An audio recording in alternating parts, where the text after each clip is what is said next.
I've been wondering, like, you guys going out on a limb to write a damn book about lean stuff is a pretty courageous step because it's the first one. I mean, there's other lean construction books, but this is really about the application and a lot of the human side of applying the last planner system.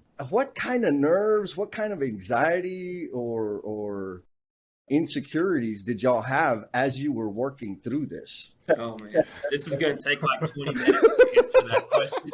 So, Oh, yeah, baby. Are you ready? We got the forward thinking and super gracious Joe and Keyan, authors of The Lean Builder. Man, these dudes went ahead and gave us an hour or so of their time. Of course, we had a lot of fun, but we also got deep and had some real serious talk about how they got to writing the book, the purpose of the book. And as we go through our conversation, it's going to take you behind the curtain where Keyan and Joe let us know all the details from inception on a flight to LCI Congress to the bourbon fueled chapter. That's some pretty good stuff there. You know, what's really inspiring about these guys is they simply wanted to help builders build. The whole intent behind them taking the time and writing this book was to help folks learn some techniques and some methods and go out there and put them into practice so that they can have a better day. And that's the amazing thing about this lean construction community. People are out to help each other, share great practices for the sake of improving our industry. And that just fits perfectly with enhancing the image of careers in the trades because we've got to correct, we've got to improve the entire system so that people look forward to coming to work. And along with that, I got to drop the teaser. These guys talk about the core element of making all of this work straight from the authors. Appreciate y'all listening to the previous 7 collabo sessions. And Keyan and Joe hooked it up. They gave us some time on their Saturday morning so that we could put a cherry on top just for you. Little reminder, we do have the patreon.com/learnings and missteps option out there so you can get some L&M backstage pass action. And yes, I know you're sad. The collabo sessions are up, but are they? We got a round of collabo streams in the books. Check us out Saturday, September 18th at 8 a.m. Central Time. The culture warrior, Miss Jennifer Lacey, and I are going to be talking about 5S in relationships. We're going to go deep on this one. Love for y'all to jump on in and leave us your comments, ask us your question. And that's going to be a series of 5 episodes running every other Saturday from 8 a.m. Central to 9:15 a.m. Central, live on YouTube. And I'm going to go ahead and let y'all get into the goodness. And Mr. Felipe Engineer Manriquez, host of the EBFC show, is going to kick it off for us. Here we go, baby.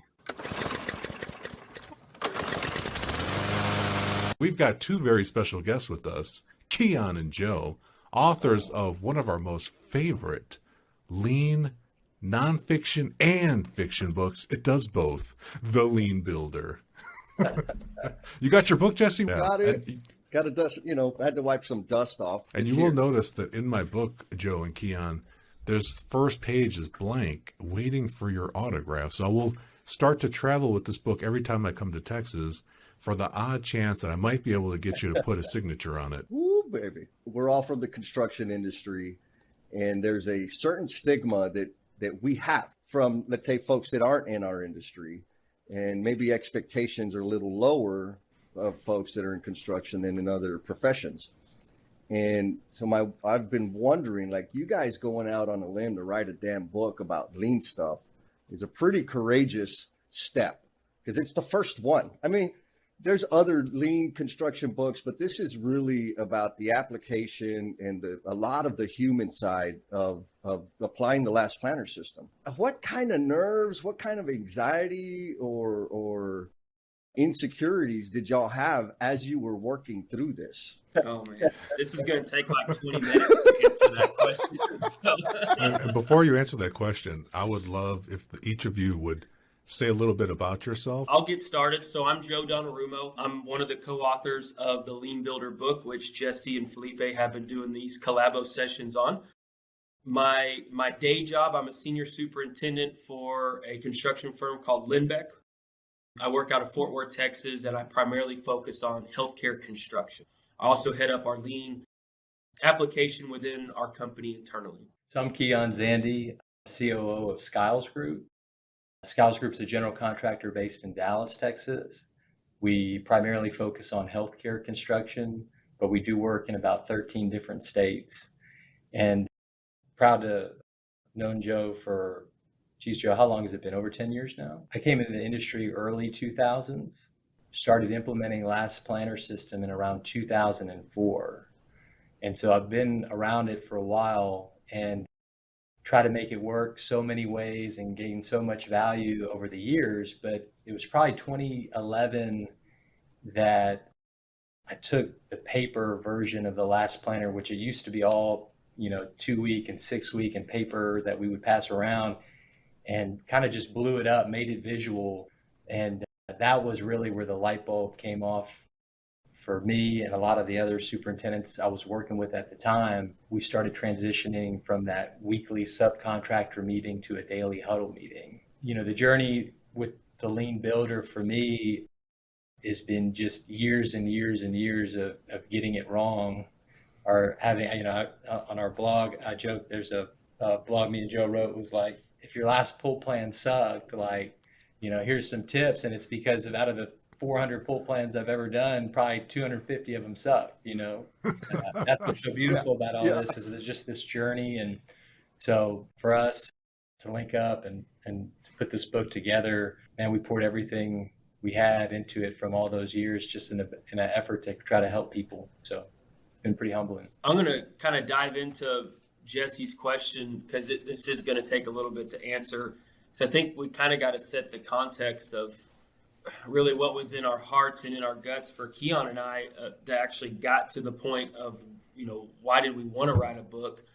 And then kind of our emotions and feelings and insecurities around it as we started to, get closer and closer to rolling it out and starting sampling amongst our peers. But, with Keyan and I's journey together, starting at Lindbeck, and then Keyan had a transition and made a move to Skiles Group, we were still finding ourselves traveling, going to LCI Congress, going to events, local COP events in DFW, and trying to find that right resource that we could, honestly, selfishly use even internally with our folks who were hungry, who were thirsty, who wanted more, how to help give them some type of a roadmap or some, practical steps of how to either improve on their lean journey or even, begin one, the right step. And we were struggling because there was so many good documents, publications, around lean and the tools and the methodologies. But the problem that we were seeing in the disconnect was that they were all education based. They were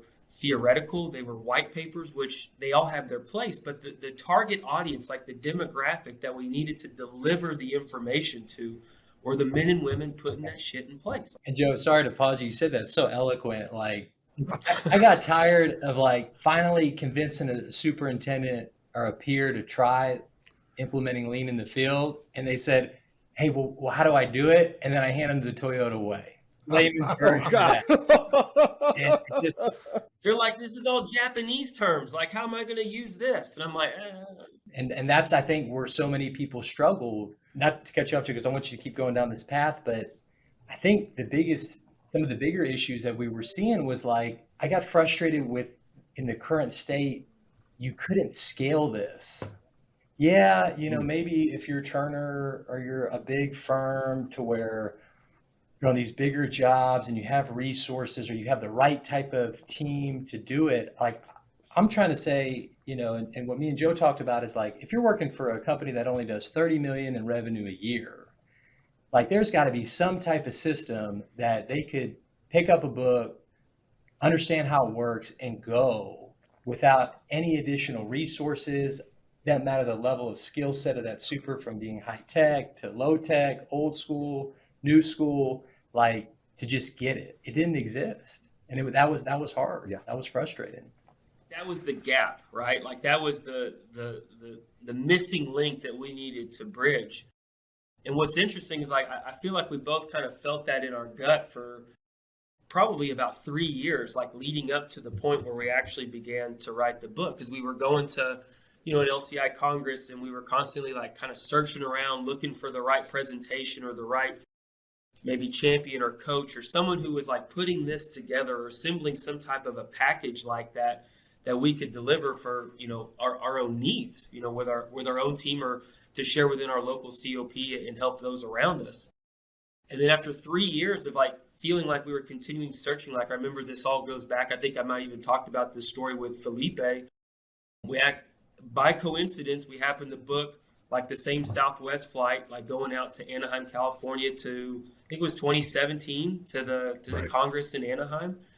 And, I see each other and, grab a seat, and we're sitting there talking, and we're talking about this exact subject right here. Like, man, maybe this is the conference, maybe this is the year, we're going to find something. And it was on that flight where we're sitting there talking like, well, why are we waiting? Like, we know the need, we know the demand, we know the audience. Let's just do it. Like, why not? Let's just go do it. And it was funny because at the time, this is like right off the top of the head, and we're looking around, and I did the pamphlet. I think I've told you about the pamphlet. Like, we pull up the 747 like safety pamphlet. We're like, oh yeah, hell, okay, we'll just like step 1, daily huddle. Step 2, visual communication. Step 3, constraints. Step 4, and like we'll just put it in like this pamphlet, and they'll tuck it in their safety vest, and we'll give them a play-by-play of how to start. And that's really where the idea and the premise and where the whole thing really came together. Well, then at that Congress, though, we watched Lencioni talk and went back. Yeah. Read 5 Dysfunctions of a Team, read Ideal Team Player. I had read some books. Obviously The Goal has been a great book that I've just always had in my collection. And then there's this book called Everything I Learned About Lean Manufacturing I learned from Joe's Garage. But when I read Lencioni's book, and I think Joe read it at the same time, he called me. He's like, man, we should do a book and write it like this. And at first I was like, man, I don't want to write a book. Just thinking through it, us talking about it, trying to map it out. And, we figured if we were going to do it, that was going to be the way to do it. It was just important to us. And I don't want to turn anybody off to what I'm about to say, but there's something I felt that there's some consultants, coaches, not all, there's so many great ones, so don't misconstrue what I'm saying, but that have actually turned more teams off to lean. 10-4. Either coming from just not a place of understanding of what we do, and never put on a pair of work boots, never been on a job site. And it was important to us that if we did this, like the builder's voice would be represented. And so much so that, like, if you read the beginning of the book, like our prologue and all that kind of stuff, like it's very clear who this book's written for. I mean, this is for boots on the ground. This is not, we're not handing out white papers like this. And we call it Builders Lean because we figured some of the ways we teach it, true lean, academic types would probably disagree on some of the concepts because it's not purely true, but that wasn't important to us. What was important to us was that a superintendent or a trade partner foreman or anybody on the project site could pick up the book and like immediately begin to get some value on their projects just by slowly putting this stuff into place. And then after the book came out, very humbling, a lot of great feedback, but then people were like, man, it would have been awesome if there was some illustrations or some pictures or some things. And so that's kind of how the website and the blog came about. And so it's like, all right, you want to see like what it looks like, more detail. And so we've spent a lot of time just trying to break these concepts down further. That way, somebody learns about this, they do a Google search, something comes up written by builders, and it's just something that they can relate to. Sounds like y'all came out of the gate just with 100% confidence and clear vision, no misgivings or second thoughts about embarking on that journey. Yeah, I think Joe and I may suffer from something called overconfidence. But Tell the story. Are you talking about when you and Terry were on vacation? yeah. So me and my wife, we took the kids to spring break, from the Yeah. beach, and I just watched this Steve Harvey clip. And I don't know if you guys know Steve Harvey, and but he, he does the Family Feud stuff, but I think he preaches too, and so sometimes he's got these clips he's preaching in the audience, and he's telling everybody like, you got to know everybody's got a gift, you got to know what your gift is, and then you got to jump, because if you don't jump, you'll never fulfill your gift. And so we had the kids to bed, we've had a couple cocktails, and me and my wife, my wife's a professional too, she's an executive at her firm, and we're talking about what our gifts are, and have we jumped, or have you taken risks in your career? And she asked me point blank, she said, let me ask you something. She's like, you and Joe are writing this book that they're going to hand out at the Lean Congress and at the AGC convention in front of all your peers and people that are experts in this and all these things, right? And she said, has it ever crossed your mind once, like, what if it sucks? Like, are you not like extremely worried or have anxiety around that? And like, I swear to God, like, that was the first time it ever crossed my mind. And so we determined that my gift was that I was just overconfident. But and when I shared that with Joe, like, I could just tell, like, that look on Joe's face. He's like, oh yeah, I guess that could be something. Never even thought about it from like the quality. Like it was kind of playing with my mind. I was like, oh crap, this is really going to happen. Like we're about to give LCI 2,500 books. It's like, what if it does suck? Like, it never even came across our mind, and not from like a standpoint of not being humble or having humility around it. It's just like it never penetrated or permeated into our brain, because this was all literally what was in our heart for like the last 10 years around the pain and the frustration and the lessons learned. And it was literally just like verbal vomit as we're writing this, because it was all just right from here, like straight on, like right down onto the paper. And we never even gave it a second thought of, well, is this even good or not? Because we were just telling our heart story and the journey that we've been on and trying to help others relative to their own journey. And I'll just say, like, people ask us a lot, like, well, how long did it take to write the book? Well, it took me my whole career to write the book. I mean, it's like, it's like, oh, it's nice to get some mailbox money or selling. It's like, yeah, but like, to get to that level of expertise, how many years of like sucking at this and like trying this and trying to get it to work and learning from so many different mentors and people in the industry, and just constantly being a student to get, for me and Joe to get to that level of expertise, to just, we're so proud to have something that we've been able to actually contribute back. Because I feel like what's so awesome about our community of us lean enthusiasts is like, we share so much. And so for so many years, like, I felt like I was just taking, it was like, I'm just taking, I'm learning from, different people and different experiences, taking. And then finally you get to a level to where it's like, man, now I want to give back. Like, I've learned so much, like, now how do I give back? And so it's been fun to get into that mode and really start sharing, and to have this, and like to have people tell them it's helped them and that kind of thing. I mean, it's pretty cool. You guys have had an amazing experience, and I love that you came from your heart, and it started with massive frustration. I've actually read this book more than one time. That's how much I like this book. Yeah. How about you, Jesse? How many times have you been through it? I've been through it, I guess, with you and I in the collabo session. That probably puts me at about 6 times. When I was reading it the first time, I was like, yeah, let me check. Joe's cool, Keyan, like, they're smart. Maybe it's good. And as I was reading, I'm like, holy hell, like, this is going to be a resource for a lot of damn people that are struggling. Like, I was with Turner at the time, and the way some of us approached Last Planner System made it harder than it needed to be. And so I'm reading this, I'm like, shit, man, like, yes, this is exactly right. I mean, for me, I'm like, took me back to when I was running Last Planner System, or when we were running Last Planner System as a trade partner without the GC. Like, we were able to do it. We didn't get all caught up on all the bullshit. Like, we were just able to make work achieve some level of flow. Right after that, we had teams in all over the central United States. They were like, hey, Jess, we want to do a study action team around the lean builder, or we want to start a study action team. What book do you recommend? And I'm like, well, shit, you got to do the lean builder. And then they're like, well, would you mind being a part of the team? I'm like, shit, yeah, let's do it. Because I did have to do some reconciliation between what was presented in the book and what the standard was as per Turner. And so just try to help. Yeah, the Turner way. You got it. You got to carry the flag. Whatever organization I work with, I'm going to carry the flag.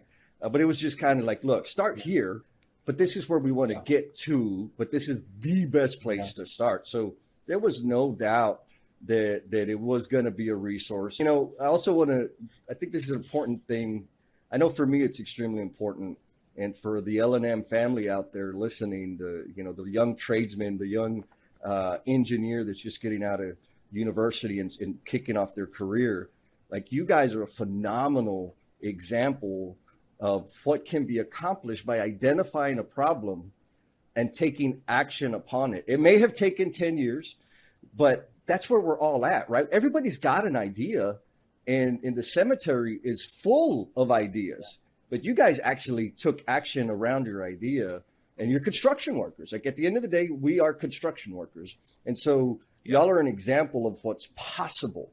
And the fact that y'all just stepped out and did that and to serve the community, it's inspiring, man. It's freaking amazing. Thank you. Man. Appreciate that, Jesse. Yeah, it means a lot. That was we were hustling really hard that year and trying to get everything put together by the summertime, because that was really like the milestone we were pulling back from to get everything wrapped up, because that was essentially kind of the launch of the book. Matter of fact, Keyan and I actually had our launch party like the Tuesday night there downtown Fort Worth, the week of Congress, and still probably one of the best highlights of my career, being able to share that with Keyan and Terry and my wife Tasha, and just the journey over the past 2 years writing it and finally kind of coming to a culmination and launching it there at that Congress was something I'll never forget. Yeah, you guys took some beautiful pictures. So for those of you listening, you have to go to the leanbuilder.com and look at those glorious photographs that Keyan and Joe have. Every time I look online and I see the pictures that you guys took, especially the ones at the bookstore, they are incredible. Yeah. That's actually a bar. Oh, that was a bar? You wouldn't find us in a bookstore, but you will find us in a bar. So it's this library bar. It's downtown Fort Worth. Yeah, it's like there's a little speakeasy, and you go in upstairs, and it looks like a library, and then there's a little kind of like a little bourbon bar under. As we start talking about how we wrote these chapters and this and that, there's one chapter in particular where there was a lot of bourbon involved in the writing. I got to make sure I share that before we leave. Go ahead, start sharing it. Yeah.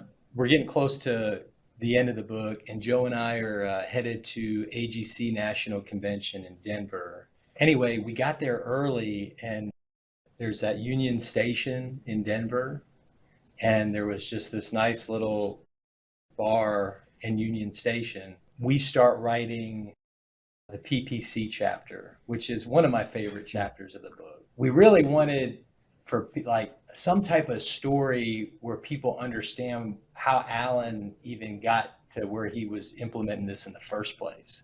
I was talking to Joe, I was like, we got to find some type of parable or something that people would know to tie back into this. And so, obviously, sharpening your axe or sharpening your saw is a thing, and there's things around that. And so the whole thing with him and his dad, and we're sitting there, we're typing and ordering and typing and ordering. And, my director of marketing who edited our book and is really, in a lot of ways, the third author of the book, she's just such an unbelievable writer and storyteller. And so me and Joe would just write, and we'd send it to her, and she'd craft and clean up and storytell. And she called me, and she's like, this chapter 7, like, we got to talk. She's like, you guys wrote this chapter? And I was thinking to myself, like, oh, geez, Joe, like, we probably did it too hard. Like, yeah, this is probably and she was like, man, this is like the best chapter in the book. And so we're like, man, we should have done the whole book like that. What have we been doing, So a lot of, to me, the biggest thing that I'll remember that not a lot of people care about, because the book is to teach people lean, but just the journey of writing it with Joe and just some of the sharing, people always ask like, are you Sam? Are you Alan? This and that. And like, this is like both of us, just our journey combined of like what it's been like in this industry. And then to put it out. Yeah. And no kidding, I was looking at it the other day, that we've sold 12,000 copies of the book. Whoa. And to put it out and like to get feedback that like, this is my exact same journey. Like I'm saying, like for people to like resonate so well with the story, it's kind of unbelievable that in some ways, like we're still all living the same bad dream. You know what I mean? Like I remember a good friend of mine, Chris, who was with Turner, he said like, man, he's like, this thing gave me PTSD. It's like just going back because like just all the stuff along the way, and in our industry, that's what it is. We've just gotten so numb to the waste and the dysfunction and the long hours that like we can't even, it's hard to even elevate. We've just accepted it for what it is. And so the fact that so many people resonate with the characters, and then, just how me and Joe kind of crafted the characters in the book as far as the story we wanted them, like, and I can't applaud you guys enough. Like I couldn't believe how well you read into that, just in the early chapters, like how, you couldn't have Alan just telling Sam what to do. Like he had to fail through it. You know what I mean? You couldn't have Sam like he had to show his true colors at some point with the 2 schedules and the way he treated the architect, because prior to knowing anything about this, that's the way we're seasoned and conditioned coming into this industry. Yeah. And so it had to play out the way it did. I stand behind every way we did it. And I remember early on, like some of the people, again, like when I call it builder's lean, like I think some folks may have had some problems with like you guys said, like we don't talk about last planner system till more than halfway through the end of the book. And that's intentional. Like, you find for me some company that does not do daily huddles, that does a weekly 1.5-hour subcontractor meeting once a week, that has no culture of respecting trades. The trades have a culture of, hey, your project's a race. It's not a team sport. They've never been empowered to talk. All those kind of things that you guys hit on. Yeah, go try to do a pull plan session. Go try to teach last planner to that group. I love to see it. You know what I mean? And so like for us, it's like, and even when me and Joe do a workshop or try to teach this, like the whole first half, like we don't daily huddle, constraint boards, how to run an effective huddle, how to implement visual communication. And you know what? Like if you could do that for a year, you'd be better off than where you are now. And then when people actually start to see the value, they start to get curious, now start implementing a little bit last planner. And even just to go a little deeper, like it's just through the implementation of those simple tools that you even build the foundational culture on that job site that you have to have in the freaking first place of trust, accountability, and mutual respect to even go do last planner system. Like if you don't trust the other guys, how are you going to make a reliable promise to someone and expect them to follow through? And that's always been the frustration of seeing people just dive right into last planner and dive into the tool, but they have no job site culture. They have nothing to sustain or pull back to of having the right stuff to tie it all down. Like you can't do it without the culture. Culture first. Culture first every time. And I stand behind what Keyan says, like take last planner out of the equation. Like if you could get good at scaling across your entire enterprise, forget last planner, do a daily huddle, be consistent, leverage visual communications, have the right discussions around the workflow, and make your constraints discussed and visual at the daily huddle to bring in team accountability. Like if you do that across all your projects and scale that across your enterprise, you're light years ahead of where you were. And you're going to find tremendous value. And then you're going to be poised to then start ready for that calculus level. And the last thing I want to add to that is like, if you're working for a large progressive general contractor, like, in that type of environment, there is a lot, those firms are more adept and the people are more seasoned to go that route. There's 10,000 general contractors in our country. Like, forget about the bit of us that are involved in LCI and forget about the majority that only do 50 million, like 50 million or more a year. Like if we're really trying to make this the standard in our industry, like that's where I like to focus. There's so many other people focusing on, hey, let's do a simulation game with the team and let's do all, hey, that's great. I'm looking for that superintendent that is working 80 hours a week in some market where there's no community of practice, where, I mean, this is just trying to figure out a better way to do it. And like that's what we're about. Like that's where we want to focus. And that's why we spend so much time talking about just even building the right culture. And that's why I was really laughing so hard at the podcast where like, Jesse, you're like, you don't even know my name, fool. Like, I mean, yeah, I mean, for so many years, I mean, I would get so frustrated when I was in the field and like a fire sprinkler foreman and a ductwork foreman would come to me and be complaining about each other, but looking at me. And I'm like, are you talking about Dan, who's standing right here, who you've known on this job for the last 6 months? But then over time, it's like, well, no, you know what? He hasn't actually got to know Dan because Dan doesn't talk in the meeting because we only have one meeting a week. And in that meeting, we don't ask Dan to talk. And so it's like that. We could have done the whole book on that.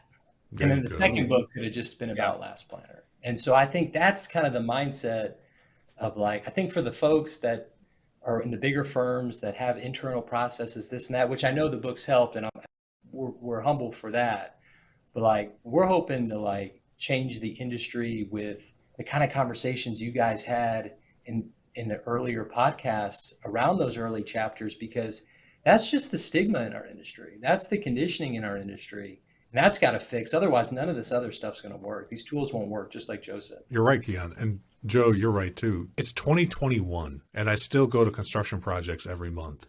And in 2021, I've been to subcontractor, because that's what they call them, meetings. I call them trade partner meetings. Yep. And it's coming from those values and culture that we have that's a little bit different. And I think all of us on the call have a little bit different approach to it. Sure. And I've watched how often are questions asked of the trade leaders and how often are they encouraged to speak. And in a 2-hour meeting that I was at in the last 6 months, not 2 sentences, it was a lecture. It was a 2-hour lecture. So I think that for all the people listening that have this stigma with academia, the very same people that complain about they don't like school and they don't like it to be in school, you're creating a lecture environment on your job site when you don't ask for people's input. You have brilliant people working on your project. You've hired amazing, qualified companies and individuals. And when you don't ask and you think that you have to mastermind the whole thing, you're turning all those people off. And you will not be able to keep up with the complexity that is construction in this century. I'm super happy, and it's real. Like, as I read this, Jesse and I were getting triggered, like your friend Chris, Keyan, with PTSD. I mean, we were getting angry about things that had just happened like days ago when we were recording these sessions and I think it took us like half a year to record the book. So, and I totally agree with you, Joe. Like, it's got to be starting with the simple stuff. If you're out there and you're just like, Last Planner's too complicated, you're right. It's too complicated. And if you're out there and you think Last Planner is so simple and everybody should do it, you're right. But those two different people have different perspectives. And I love that in how this book, you can pick up and thumb into any chapter and just start with that thing right now. When I go to a presentation or like when I'm at LCI, if I can listen to somebody talk for 30, 45 minutes and have at least 1 to 3 things that I can immediately take back and implement, man, I'm happy. Like, I judge all the presentations I go to by that alone. And it's so important for us too, like when we wrote the book and when we're sharing this information, like we want to give you something that you can take and immediately apply on the job site right away. Like, no theoretical, no, you got to go invest in this technology or you got to buy all this stuff. Like, no, you can just like, here's something that you can go do tomorrow. You should be able to start this with 0 cost. And that was even the build off of what Keyan was saying there. Like, our hope was that the guys and gals would read the story, but even knowing like our demographic in the industry, like, shit, let's just give them the cliff notes at the back of the book. Like, let's just put all of the content that we were trying to deliver around the implementation of the tools and methodologies, just put in the playbook, and let's just fast forward. And if they want to know, okay, what are the 7 things I need to know to go have an effective daily huddle? Boom, here they are. Chapter play 1 in the playbook. Boom, boom, boom, boom, boom. Okay, got that down. Okay, what do I need to talk about in the daily huddle? Okay, visual communication. Here's what you need to talk about. What are you working on? Where are they working? How many guys do you got? What are your deliveries? What are your constraints? Like, feed the information through there. And that was the whole premise, because we wanted everything to be tangible. We wanted everything that they could read one chapter before even moving on to the next chapter. Okay, great. Now I got 5 things that I can go try out on my job site on Monday morning to try to get a little bit better. And that's kind of the filter that we put everything through in regards to the content and how we try to roll it out.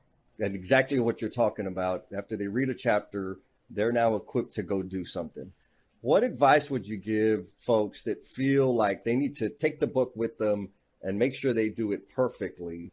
Otherwise, they're failing. The biggest thing I could even start even in that conversation realm is probably put the book down, like read the first chapter, find what you want to do, and then start small. Like, that's the biggest thing that I always see everybody do, is like they try to do the whole damn thing at one time. And it's like, and that's one of the reasons why I think I actually listened to y'all's collabo session number 6 on the drive over this morning, and y'all hit on it. You nailed it in that discussion about Last Planner System. Like, they try to eat the whole thing at one time, and there's no wonder why Last Planner System leaves such a bad taste in the mouths of those who tried it and it failed. And like, oh, that doesn't work. Let's go back to the way we were doing it. You've got to start small.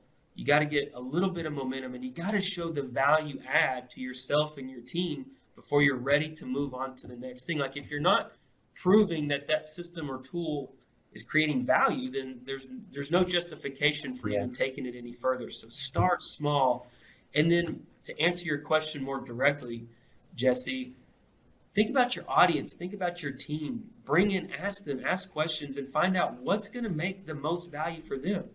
We like to think of this as kind of like the Betty Crocker recipe. Like, try this recipe first. Like, give this the first shot.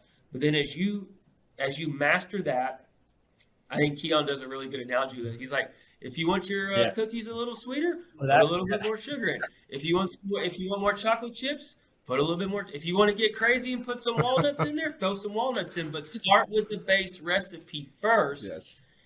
Start bringing in bits and pieces that's going to deliver more value to that team. You don't have to be focused on trying to get it all just right and perfect and make it look just like it is in the book, man. Find out what works for you, but start small, man. Betty Crocker, that's a shout out to my president, Dwayne Hodges. That's his analogy, but that's the way we do it. And actually, that is the lean way to do it. Like, at Scholars Group, we use lean boards. Those lean boards have a version number on them. Everybody operates off version 1. Then we start meeting as groups, start to see, is there a better way to do things? And then if we all agree, we all update the standard and go to version 2. I mean, that's the way to do it. But going back to your niche, like, here's my compass to our people. If it adds value, that's lean. If somebody tells you to do something that's lean and it's not adding any value, then that's not lean. And you should stop doing it. We're not trying to check boxes here. It's all about the compass of value, waste. And if it's not adding value, then either you're doing it wrong or you don't need to be doing it. And it's that simple. Yep. And for us, like, I like to empower our people. Yep. Like, they'll know, like, the field will know. The field will know. They come to a daily huddle and the superintendent is, 80% presenting and 20% facilitating, like, and they don't get to talk as much. Yeah, they'll get a little bit of value and maybe they come and they participate.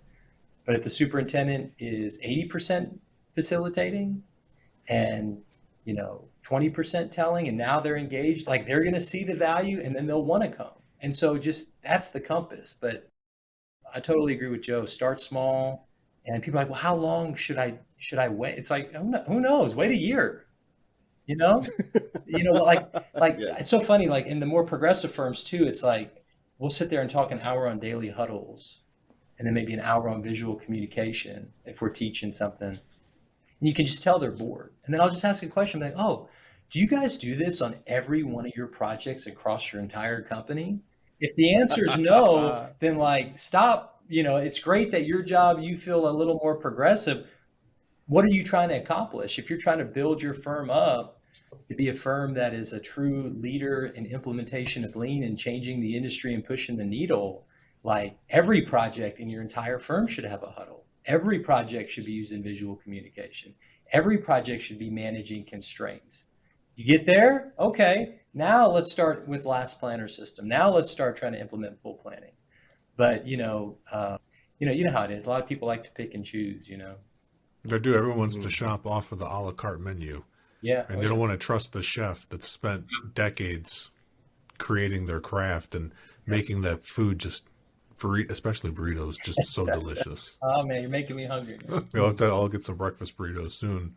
I think one of the things that you said, Keyan, earlier, and Joe was reacting to it as well, is that there has been a lot of groundwork done in this area, and people forget in lean that it didn't start in academia. It started in real companies, people solving real business problems. And from my perspective, we're on the same page of what lean is. Like you just said now, if it adds value for you, that's lean. And for me, if you're learning and it changes what you do tomorrow to make you better, because I'm better by your standard, not by mine, better by your standard. To me, that's lean. A learning and adaptive mindset is all I'm looking for in anybody that's hungry and wants to start with something. And I completely agree. We have a lot of firms that are just anti last planner system. And if they are, it's probably for a good reason, because somebody came in or they saw something that was like overly complicated. And if somebody makes anybody can actually take something simple and make it complicated and complex. That's not a mark of genius. And so you want to make it so that if you can't talk to people in conversation and improve how you deliver your job, you probably don't know enough yet.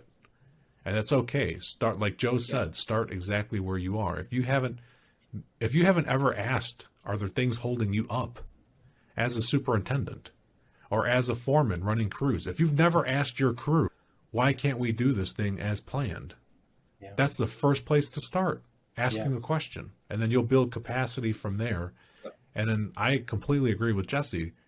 If you're a trade partner and you have someone that knows how to do this, use them to help you and do it whether the GC does it or not.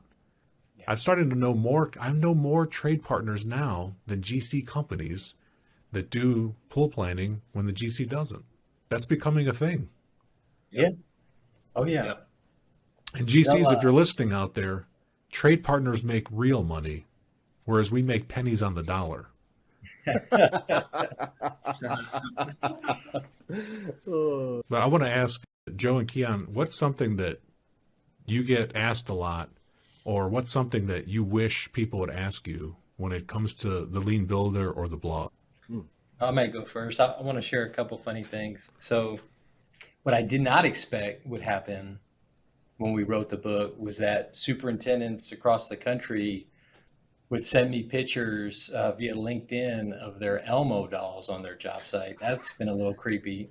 I appreciate it, but I get a lot of that. Yeah, I get a lot of that. And so that's been fun. I think, for the most part, the feedback that I've gotten around the book has been all positive, even from people that I've learned a lot from and respect that are in key positions, kind of like you, Felipe, in your firm, to where I think when they first read it, they were like, we don't actually do it the way you describe. But then once their superintendents read it and it was like the first resource that they were like, oh, this is good, then it was like, yeah, let's open it up. And so it's been so fun for me and Joe. We get a lot of the orders we get are for like 30, 40, 50 books that are going to entire project teams, all the field teams for their certain firms. And then when we get feedback from some of those folks, it's super humbling. And I don't know that we expected a lot of that, Joe. I don't know about you, but it was like, we knew we wanted to write this book. We knew we wanted to share this journey. We knew we wanted to give back. But I don't know that we put much thought into be like what it would be like afterward. It was just something that we thought we needed to do, you know? Yeah. I think we knew there was a demand for it.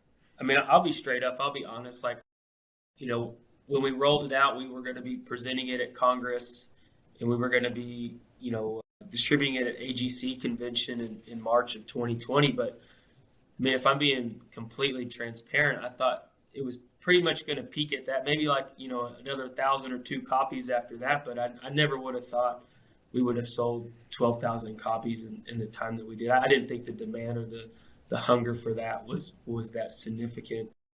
And I piggyback on to the feedback, you know, that Keyan was talking about, and seeing the light bulb come on for so many teams and so many superintendents, and just the validation of like, guys, what you're describing in the book. I mean, like, that's like my day to day. Like, you just described my current state. You just described the headaches that I have. And I think because of that, it just cracks that door open, and it gets those guys and gals so interested to thirst for more, and to want to try to solve their issues, and to feel empowered to solve their issues. And to me, that's been probably like the biggest aha, but also at the same time, it's been the most rewarding thing, because it's just that validation and hearing that feedback that we are making people's lives better. We are allowing them to elevate up. They still may be working a lot. You know, lean isn't a silver bullet that's, you know, you're magically only going to work 40 hours now because you're running lean and last planner system. But you're going to stop being reactive. You're going to stop putting out, like, just chasing around the job site all day long, putting out fires. And the work that you are going to be doing is going to be more meaningful. You're going to be elevating up. You're going to be looking for constraints before they come in and they torpedo you. You're going to be able to plan and to sequence and to phase and to actually provide a reliable workflow to your project and provide flow. And that work is so much more meaningful and enjoyable. And in turn, your mental health's going to be better. You're going to be getting home earlier. It's just going to be a more enjoyable situation. And to me, that's been the biggest aha. Thank you so much, guys. I love both of those. Oh, you know, let's talk about CPM. Okay, here we go. All right, buckle up. Hope you got another hour.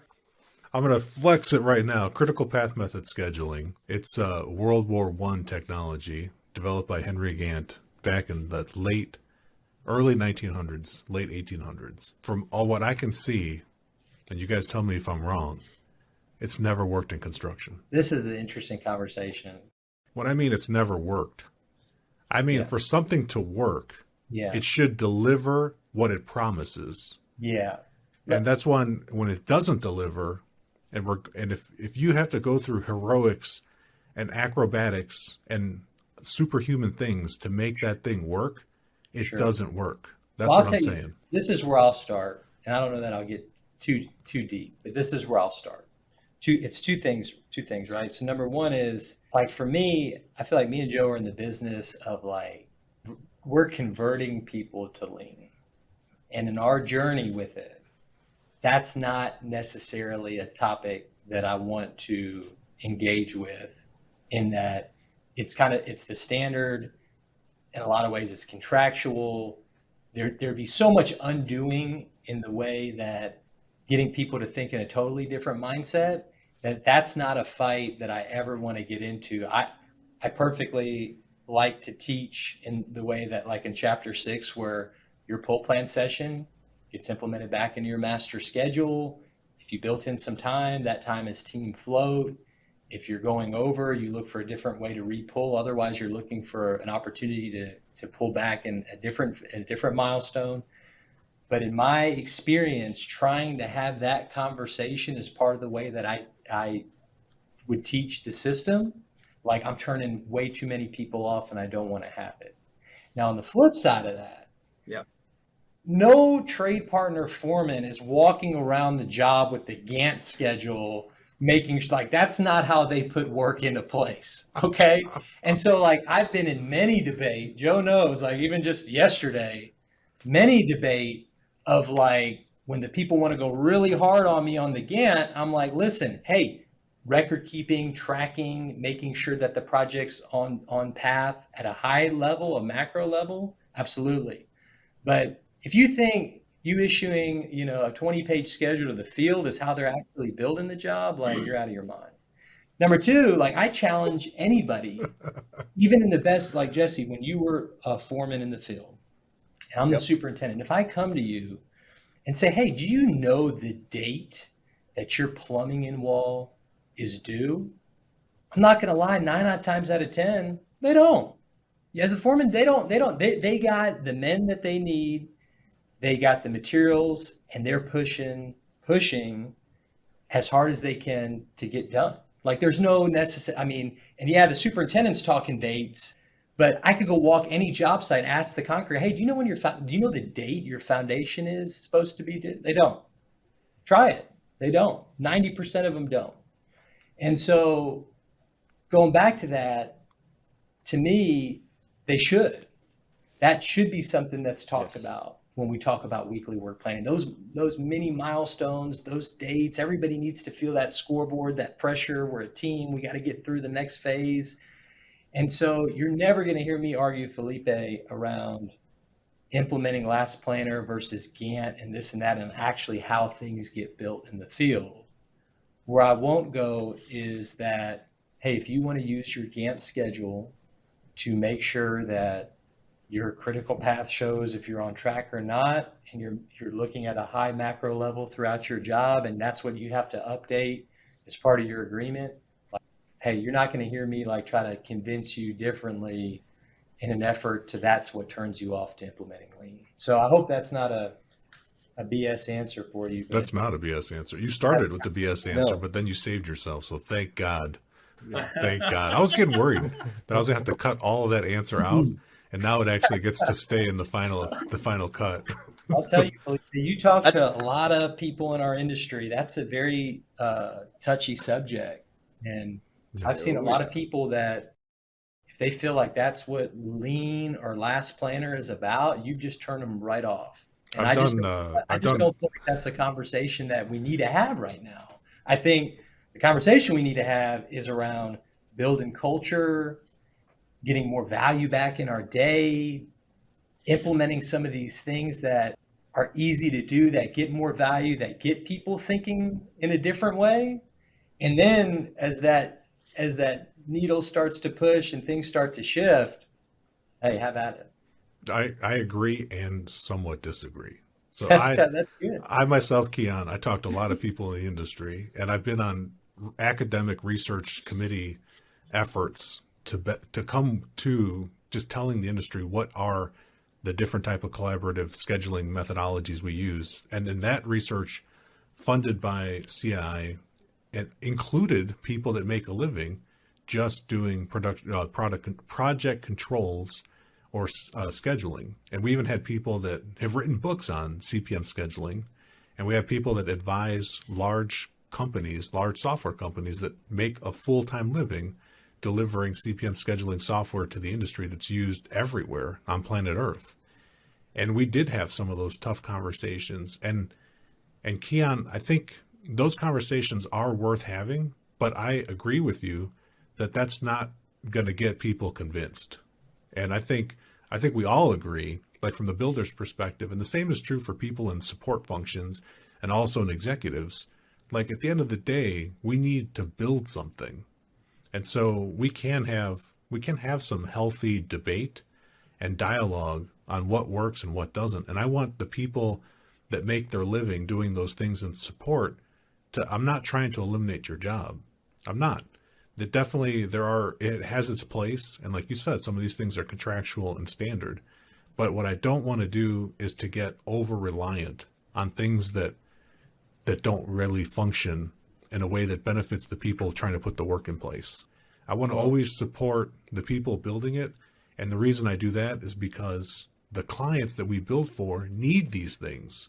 That's the whole reason that we're even coming together, is because there's a need. And the need is not so that Joe can just build like his 55th hospital.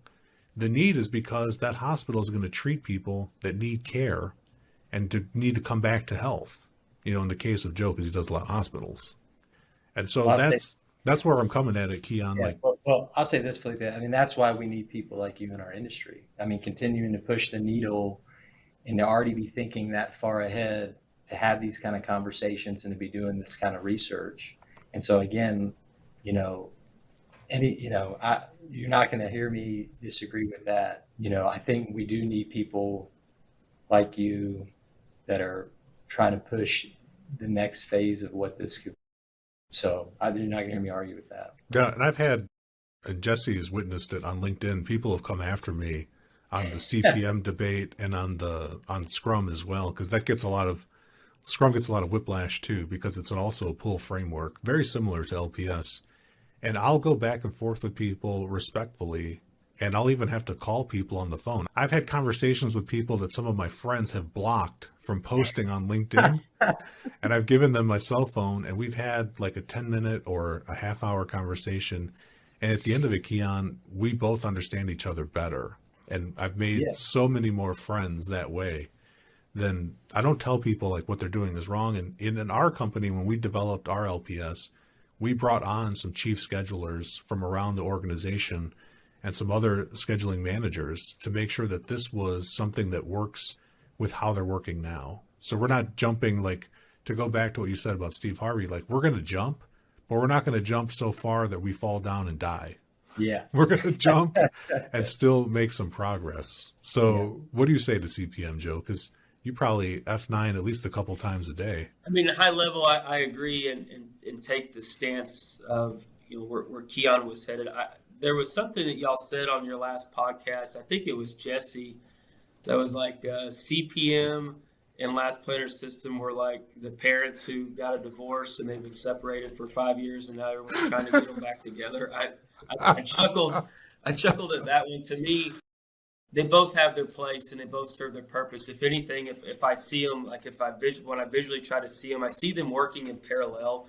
They're not something that works like this in unison. They are two independent tools that are serving two different functions. To me, when that information, you got to capture that information from the pool. And to Keyan's point, the easiest way to do that is tying that back and putting it into your CPM, or at least that's one way to do it. And that's one way that we talk about it. But Felipe, to your point, that's not the one, to me, that's not the one for one going through the schedule, making sure that it all ties back. To me, that's flipping in a hammock or throwing in there under that milestone. Hey, here's the milestone. Here's what was in the CPM, but here's like the validated plan that we just did from the pool plan. And we're just bringing it back in here so we don't lose that great information, coordination, collaboration, handoff, make ready constraints that we just all figured out over the last 2.5 hours. So it has a place to live. Like that's the biggest waste around pool planning, right? Like you do this awesome pool plan and then it's like, crap, what do we do? Like, what do we do with all this great information? Because then it's like waste, because then you got to go back and try to find a place for that to live. Unless you're using some type of like touch plan or refine my site or like a software that's capturing for that in real time. So high level, they don't integrate fully. They are two different tools that work in unison, that support each other, that run in parallel. But you can't really compare. They can't be fully integrated. They each So it's like Jesse different. said, it's like a divorced parents, but it was a mutual separation. And Yeah, kind of like, yeah, that was a pretty good way of saying that. It's still with me. I remembered it like as soon as I was like, man, that's okay. they keep it cool for the kids. Yeah, bring it back some. Like, this to me, this is really good lean nerd guru talk, right? I like the conversations I want to have right now with the folks that we're trying to convince to change the way in their behaviors are more dialed back a little bit about like, let's just think about how a schedule actually works, right? I'm just going to tell you, in my role, if I'm going after a project, either the client's telling me how many months the job is in the RFP that comes out in the first place, or, if we ever have to go after a bid, which we don't do a lot of, but if we do, the drawings come out, we get them out, probably some guy in my role builds the schedule in, a couple hours based on the drawings we get. We probably kick that to the trade partners with a week left before their bids due. And, then the superintendent takes it and says, oh, the ops guy made it. This must be the schedule for the job. And he's pushing my beautiful schedule where everything starts on Monday and ends on Friday, and they're building with it. Okay, and I'm being facetious here. But how do the trades actually plan their work? Well, number one, they build in the amount of man hours they think it's going to take to do the job. So if they think it's going to take 10,000 man hours and it takes 8, well, guess what? They make more money. If it takes 12, they lose money. So I rather debate in conversations around, do you really think your trade partners are trying to hold you up? Or do you really think that they're, intentionally not wanting to make money? No, they want to beat the man hours they have. And I like to have the conversations around like, okay, in a pool plan, if somebody's sandbagging on time, like ask them to see if their estimator will print out how many man hours they have in the job. They may actually look at the durations that they give you in the pool plan. And so there's so much other conversation in regards to how to get last planner system to actually work right, and how to have these conversations and the dysfunction of how we even schedule in our industry in the first place, that, I think there's a lot of room for boots on the ground to have these kind of conversations, to teach in that way, and then have a certain portion of the leaders, lean leaders in our industry trying to push the needle of what it should be. And so I feel like this conversation is a good complement of two different scenarios. Yeah. Keyan, y'all said it earlier, the culture first. Like people, I'm a little regretful about some of the shit I said on this. I mean, it is how I feel, right? Like, because it's straight up what I feel. But when it comes to the conversation about CPM and last planner system, when people start that conversation around me, I'm like, I'm out. Like, we are so far away from having to worry about that shit. Like, we got a culture respect problem in our industry, period. Like, let's focus there, and then we can jerk around with the damn keyboard. Like, we got bigger. Well, we got and bigger. Jesse, like, I don't want you to have to apologize. Like, Joe and I try to thin this fine line of like we went back and forth. Like, should we use the word trade partner? I haven't used the word subcontractor in years. We're using the word trade partner. Yep. But in the beginning of the book, it's like, all right, if we start calling them trade partners in chapter 1, like half the supers are going to be like, not even know what the hell we're talking about. That's our audience. Yep. Okay. Like, we intentionally tried to trigger without turning you off completely. We had to play certain things safe, and then certain things, I mean, it was intentional when Sam's like, my schedule, like that's very intentional. There was so much of that. I've been a part of a lot of book clubs, me and Joe, and different companies that have read the book, have asked us to come spend some time, and even in our own firms. But it's interesting. Like, I've never seen anybody go like pick up on the nuance that deep, and I'm glad. Like, I think that conversation needed to be had because there was just a lot of that was intentional. Like, when Sam, in one of the chapters, when like Sam, he stayed up too late watching the game. He procrastinated on building the crib for their new baby. His PM happened to be on vacation that week. He forgot his phone. Like, that's a real person's day sometimes in our business. And for him to have the compiling issues of the firefighting that was going on with all the, like, that's what happens. Like, that's just the way it is. And people are human, and the way they react is going to be human, especially on a job site. And so it's good that you felt that way. Like, that was the intent. Yeah, my favorite part when Jesse got triggered is when they were going to write a letter to their office or call their office, and he's like, "Well, you better CC my mom on the email." Oh yeah. Oh, I mean, it's funny. Like, I think I remember, like, me and Joe, like, I mean, we sat so long, so many, just typing and laughing and writing, and like, I just remember. Yeah, I remember being like, oh yeah, and tell him he's gonna like they're gonna put him in default or something. Like, we had that conversation because that's the conversations we had. That's how a general contractor thinks.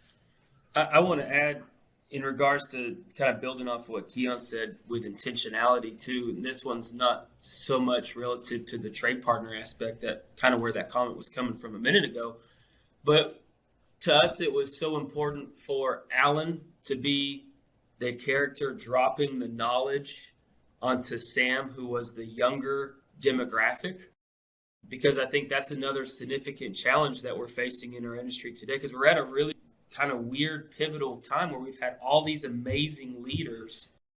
I don't even like saying the term old school, because it's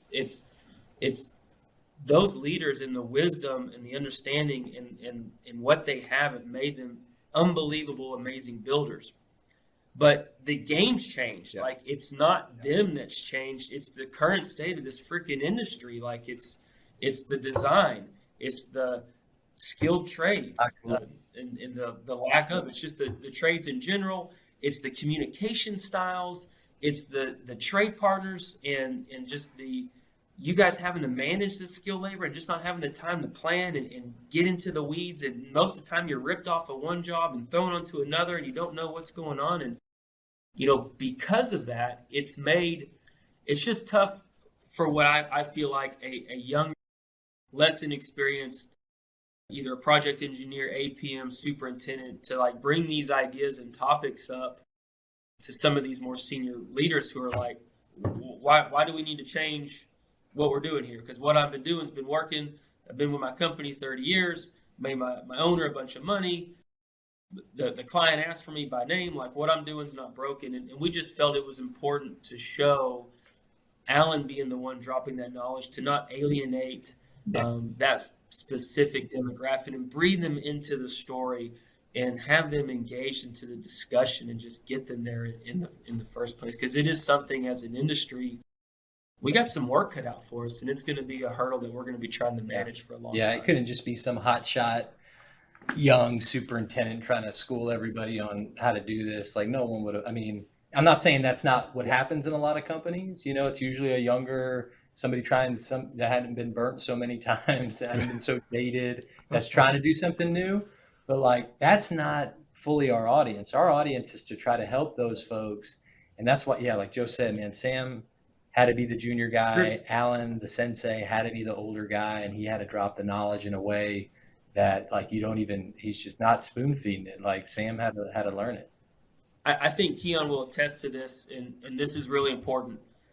If you can get one of those trade or field leaders from your firm, if you're a GC, one of those superintendents with some gray in their beard, with some knowledge, with some wisdom, who traditionally you might consider that old school guy, and you can have one of those leaders be your lean champion, watch out. Oh, yeah. Because the sky's going to be the limit, because you're going to see the momentum and the dynamic change within your firm if you can get those type of leaders bought in, and they're the ones carrying the torch, that have that seniority and have that just that charisma and dynamic that everyone else is going to follow and get behind. It's going to be a game changer for your firm. So don't just think of pushing those guys out. Like, you need to bring those guys in. Like, those are going to be the guys that are going to take you to the next level still. In our firm, if you follow our blog a lot, one of our senior superintendent, Buddy Brumley, has got some posts in there, and he's a guy that's a more seasoned guy in our industry. And man, when the light bulb came off for him and he became our champion, I mean, it helped us scale so much. And so, like Joe said, you really got to find your champions within your firm.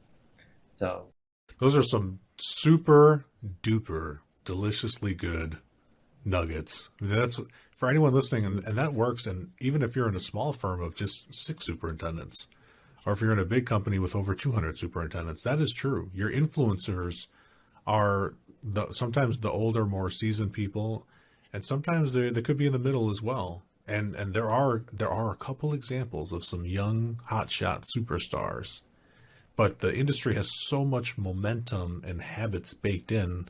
I was talking to a PE this week, and he said, like, I actually learned last planner system in college, and then I came to work in the industry, and I couldn't talk about it.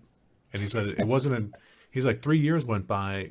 And the next thing I know is like, you're sharing something and we're going through something, and he's like, I'd already done this before. And I was like, well, you didn't even speak up in that moment to say that you'd even had some experience. And I was like, that's what I'm fighting against. I'm fighting it where we can't even let those people speak up.